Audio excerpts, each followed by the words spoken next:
ఈ 5 మదర్సా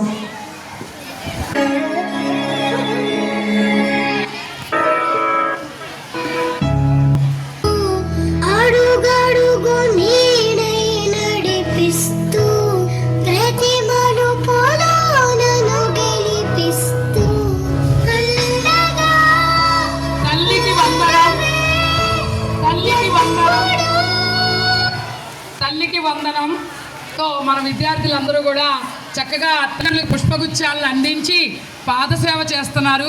మరి వాళ్ళ రుణం తీర్చుకోలేము అన్నట్లుగా మరి నిజంగా ప్రథమ గురువు తల్లే కాబట్టి, తల్లిదండ్రులే కాబట్టి ప్రథమ గురువుకి గురు పౌర్ణిమ సందర్భంగా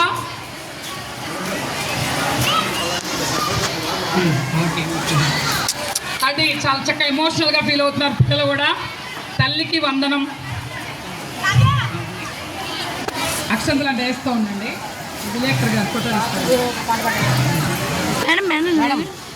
ఇస్తారు. మాతృదేవోభవ, పితృదేవోభవ, ఆచార్య దేవోభవ అన్నట్లుగా మరి ప్రథమ గురువు అయిన తల్లిదండ్రుల దగ్గర దీవెనలు అందుకుంటున్నారు. గౌరవ రాష్ట్ర ముఖ్యమంత్రి వర్యులు చంద్రబాబు నాయుడు గారు మరియు విద్యాశాఖ మంత్రి వర్యులు శ్రీ నారా లోకేష్ గారి సౌజన్యంతో సమగ్ర శిక్ష వారి ఆదేశానుసారంగా ఈరోజు మా పాఠశాలలో అత్యంత ఘనంగా తల్లికి వందనం కార్యక్రమం మా పాఠశాల ప్రధానోపాధ్యాయుని శ్రీ పద్మలత గారు మరియు ఉపాధ్యాయేతర సిబ్బంది సమక్షంలో అత్యంత ఘనంగా జరుగుతుంది. అందరూ కూడా కరతాళ ధ్వనులతో ఈ కార్యక్రమాన్ని ఘనంగా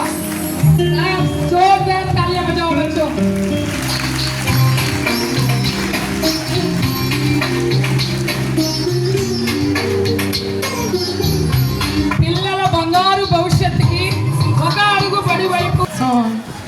మరియు మా ఇన్ఛార్జి హెచ్ఎం గారు, మా ఉపాధ్యాయులకు, పేరెంట్స్కి నా నమస్కారాలు, చిన్నారులకు నా ఆశీస్సులు. ఒక 2 నిమిషాలు ఎక్కడోళ్ళు అక్కడ కూర్చోవాలి. అమ్మాయిలు ఒక్క 2 సంవత్సరాలు ఇక్కడ. సో మరి 1965-66 సంవత్సరాల్లో ఈ స్కూలు స్థాపితం అవటం జరిగింది. అప్పట్లో 192 మంది విద్యార్థులు ఇక్కడ చదవడం జరిగింది. ఇప్పుడు ఉన్న 817 మంది విద్యార్థులు ఇక్కడ పురోగతి. అప్పటి నుండి ఇప్పటి వరకు దాదాపు స్టాఫ్ 30 మంది అభివృద్ధి చెందింది ఈ పాఠశాల. ఎంతోమంది కార్పొరేటర్ గారు అందరి శాలలో వాటర్ ఫెసిలిటీని కల్పించడం, తర్వాత కరెంటు అన్నీ ఆయన చూస్తూ ఉండి ఒక వెన్నుదండుగా ఈ స్కూల్కి ఉపయోగపడటం జరుగుతూ ఉన్నది. సో మరి విద్యార్థులు ప్రగతిలో ఉంటారు. ఇంతకుముందు నేను 2010 నుండి 17 వరకు ఇక్కడ చేశాను. అప్పుడు కూడా విద్యార్థులు దాదాపు 10 మంది రెగ్యులేటరీ కొట్టది. NMMSలో నేషనల్ మెయిన్ మెరిట్ స్కాలర్షిప్లో దాదాపు